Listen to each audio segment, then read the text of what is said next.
Well, hello everyone. I'm going to do a quick reading this morning because I'm not feeling at my best. But I want to know what the I Ching has to say for my highest good today and for yours. So we'll throw the coins. And let's see, we have a tail. We have a head. Let's see, yep. And we have another tail. So 2 tails and a head. And if you remember, tails are worth 2 and heads are worth 1. So this is a 7, which is a solid line. There you go.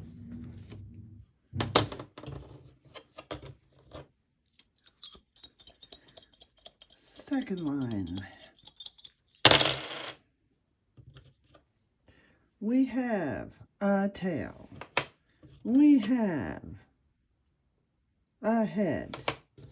We have a tail. Once again, 2 solid lines now.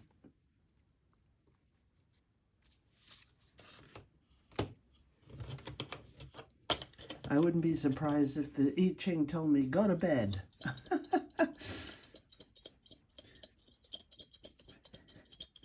The wisdom of the ages. Let's see. We have a tail. We have a tail. We have a 3 tails. That's a 6. We have a broken line, and it's a changing line.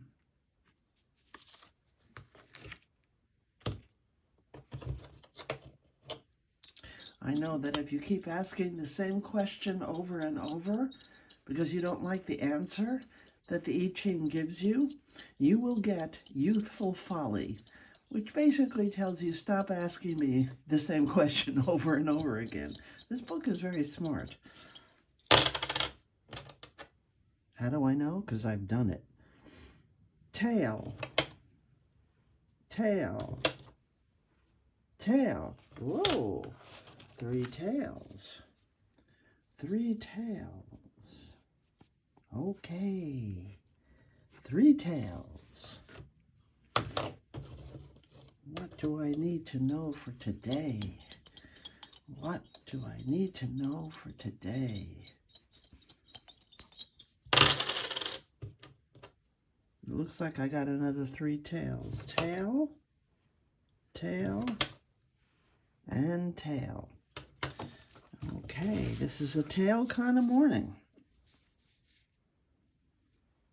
Let's see. 1, 2, 3, 4, 5. One more.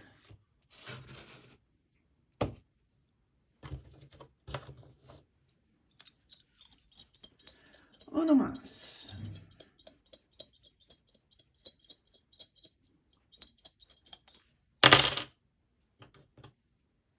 Tail, tail, and tail. Oh my God. Lots of changing. Well, that would be good because I don't like the way I feel. And, it turns into all solid lines. 2, 3, 4, 5, 6. That's the creative. That's the first hexagram. It turns into that. Let's see. Now,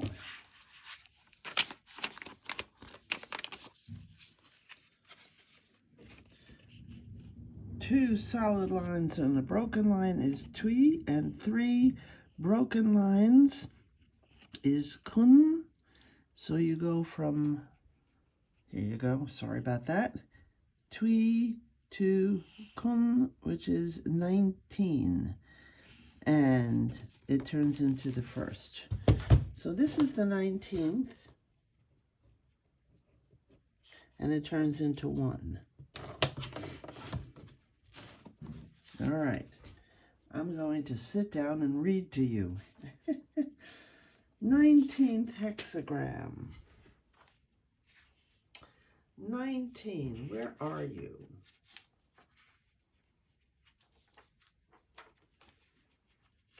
17. Aha, 16. I'm getting close. 19.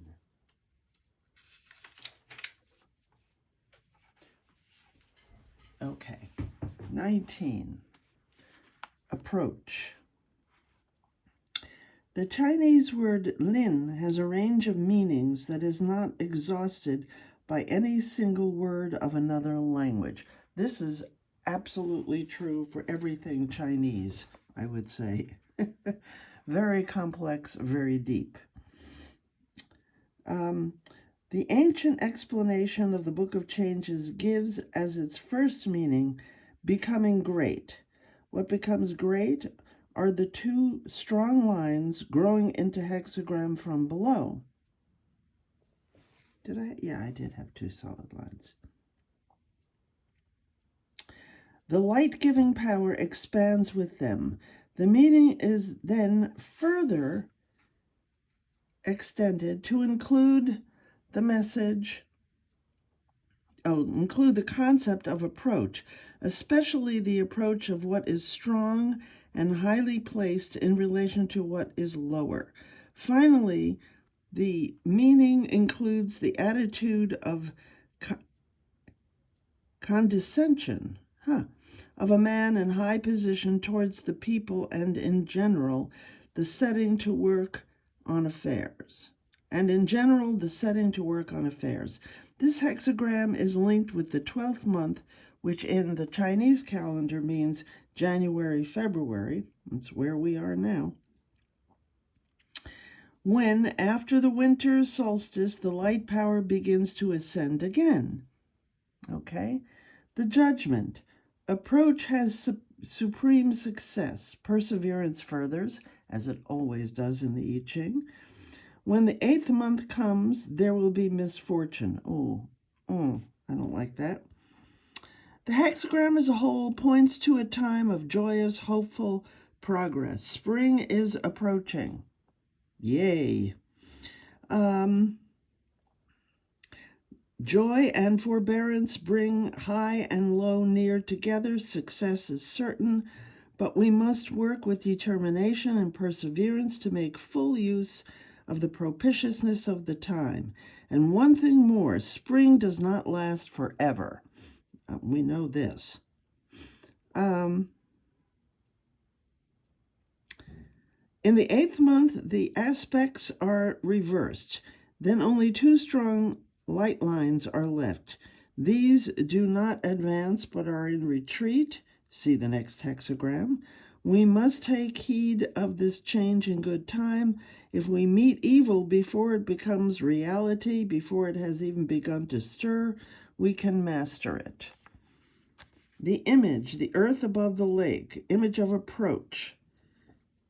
Thus, the superior man is inexhaustible in his will to teach and without limits in his tolerance and protection of the people. The earth borders upon the lake from above. This symbolizes the approach and condescension of a man of higher position to those beneath him. The two parts of the image indicate what his attitude towards these people will be. Just as the lake is inexhaustible in depth, so the sage is inexhaustible in his readiness to teach mankind, and just as the earth is boundlessly wide, sustaining and caring for all creatures on it, so the sage sustains and cares for all people and excludes no part of humanity. Wouldn't that be nice if that was the world that we lived in? This is the ancient world, okay? Okay, the lines. And we'll read lines 3, 4, 5, and 6. So 6 in the third place means comfortable approach, nothing that would further. If one is induced to grieve over it, one becomes free of blame. Things are going well for a man. He achieves power and influence, but in this lies the danger that he may relax and confident of his position allow the easygoing, careless mood to show itself in his dealings with other people.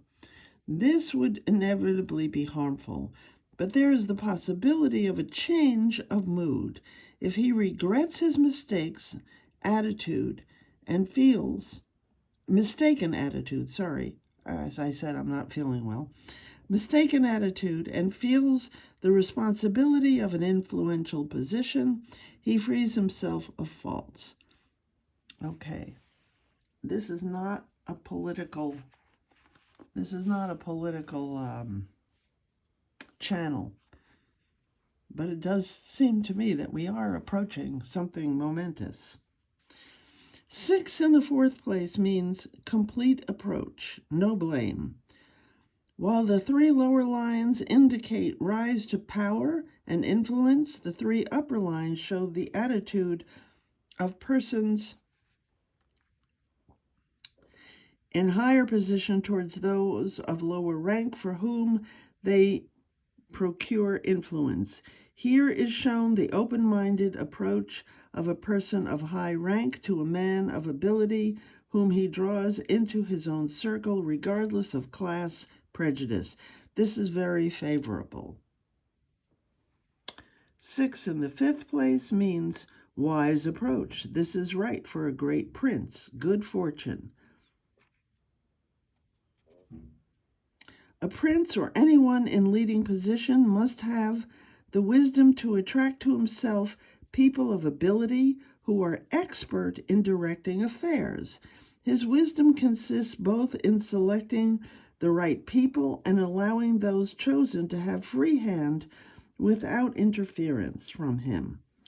For only through such self-restraint will he find the experts needed to satisfy all of his requirements. 6 at the top, great-hearted approach, good fortune, no blame.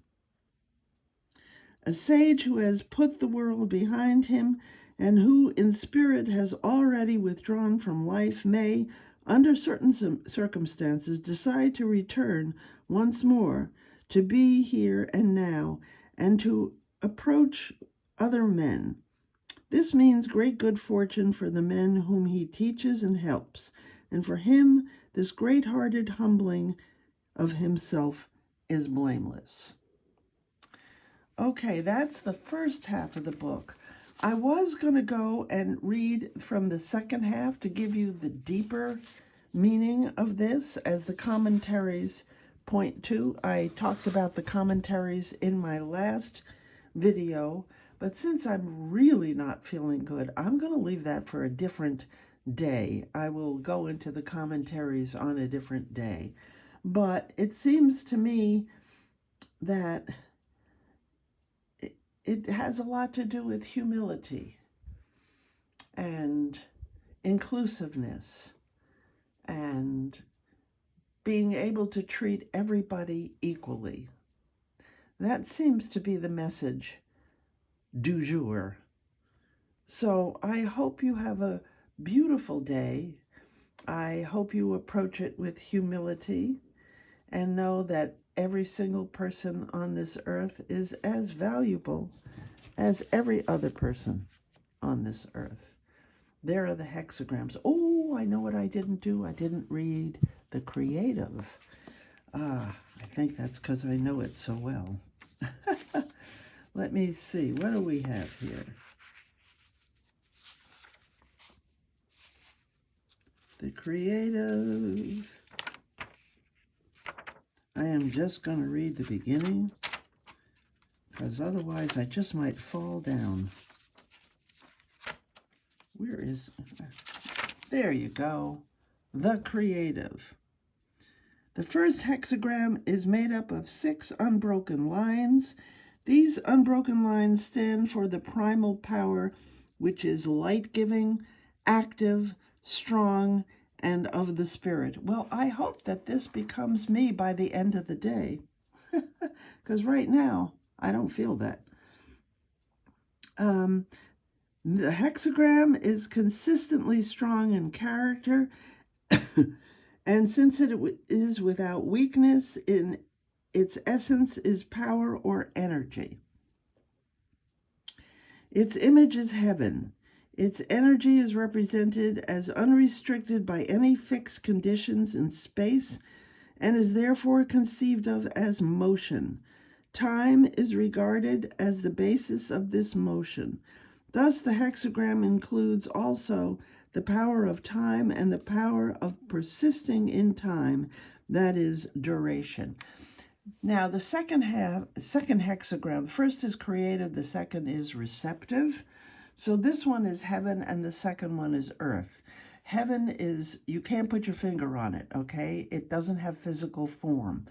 And it's also time, and earth is definitely physical form. It's the two of them are opposites, and they are examples of the yin-yang principle of Chinese thinking, philosophy. The power represented by the hexagram is to be interpreted in dual sense, in terms of its action on the universe and of its action on the world of men. In relation to the universe, the hexagram expresses the strong creative action of the deity. I see I pulled it over. Okay, sorry about that. The hexagram expresses the strong creative action of the deity. In relation to the human world, it denotes the creative action of the holy man or sage, of the ruler or leader of men, who through his power awakens and develops their high nature. The judgment is the creative works sublime success, furthering through perseverance. And there's a footnote here. Oh, this is just Wilhelm's translation. Okay. And this goes on too long for me to read right now. But basically, we're talking about the creative as being strong and powerful and universal, not specific to a particular, it's not like, oh, creative, that means I'm going to go out and make a painting today. No, that's something in physical form. This creative is on a much greater scale. So hopefully, I will wind up feeling better, and if you're not feeling well, hopefully you will too. And the hexagram turns into the creative, which seems like, to me, the idea, for me personally, feels like I will get better, but it is also a strong and powerful indication of the future, which I like a lot. And I hope you feel well. I hope your day goes beautifully. And we will see you tomorrow with a card reading, an oracle card reading. Until then, take care of yourself, be safe, and good luck. I think we all need it. Bye-bye.